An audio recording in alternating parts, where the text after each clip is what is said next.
All right, back to our top story tonight. The House Intelligence Committee voting to release the classified memo, thanks to a lot of you tweeting out, calling your congressman and saying, release the memo. Now, following the vote, Democrats and members of the mainstream media immediately began condemning the move. They don't want to see the memo, and they especially don't want you to see the memo. Take a look. All you need to understand is that the Republicans declared war today on our national security, on classified information. I think we're seeing a breakdown of democracy here. We've never had a situation in which the Congress has moved into a criminal investigation and turned it into a political circus. And that's exactly what's going on here. It looks a lot like Watergate. It also has fringes of the Salem witch trials. And you throw in the McCarthy hearings, and I think we've got one crisis about to happen here. All right, joining us now, former White House Press Secretary for President Trump, Sean Spicer, and former White House Press Secretary for President George W. Bush, Fox News contributor Ari Fleischer. Good to see you both. All right, let's just talk about the origins of all of this. This is important, I think. And the origins are simple. You have an email server investigation that clearly they were exonerating before investigating. Yep. We have it was written months before they even interviewed the main principals. Then we've got a dossier full of Russian lies and propaganda. That was used to influence the American people. That was not true. And then we know it was used as a foundation to get a FISA warrant, to spy on a campaign, and then a president-elect. To me, that's the biggest story in our lifetime. It is such a danger because FISA is all about spying on Americans, and you better have good cause rather than op research that was never verified, as Glenn Simpson said. And you also have the Office of the National Security Advisor and others in the Obama administration unmask, reveal the names of those Americans who were spied on, and then those names were put out for political purposes. And Samantha Power did one a day. That's correct, Sean. And the Bush administration virtually never did it. The amount of times the Obama administration did it compared to the predecessor, night and day. 300+% increase. That was one of the early stories we broke. Yeah. You know, to me, Sean, I think the American people need to see it.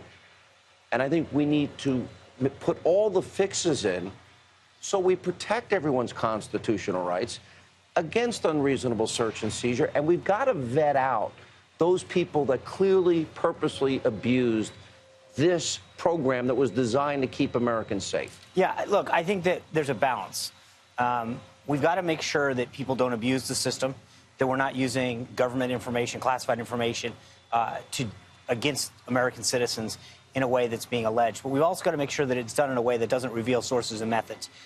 So I think there's a balance. And I think that the House should work with the Department of Justice to make sure that this is done in a responsible way so that we get the objective of making sure that there's transparency, that people understand what might have happened, but we do so in a way that doesn't burn a lot of the sources and methods that are used to protect the country. Okay, if that's important, and we knew 5, at least, foreign intelligence agencies got a hold of Clinton's email server, and they had top secret classified and special access programming on there. Totally agree with that. I mean, I think that gets lost in the mix here, is that just because she didn't win an election doesn't mean that you get off of being investigated. You think the fix was in when they exonerated her, writing exoneration letters before investigating? Absolutely. I mean, they were talking about how to water down the language in the press release before the investigation was concluded. And you look back at a lot of the things that are being said now in terms of the text messages and such, and you've got to wonder about what really went in. There's an IG report that's coming out in March.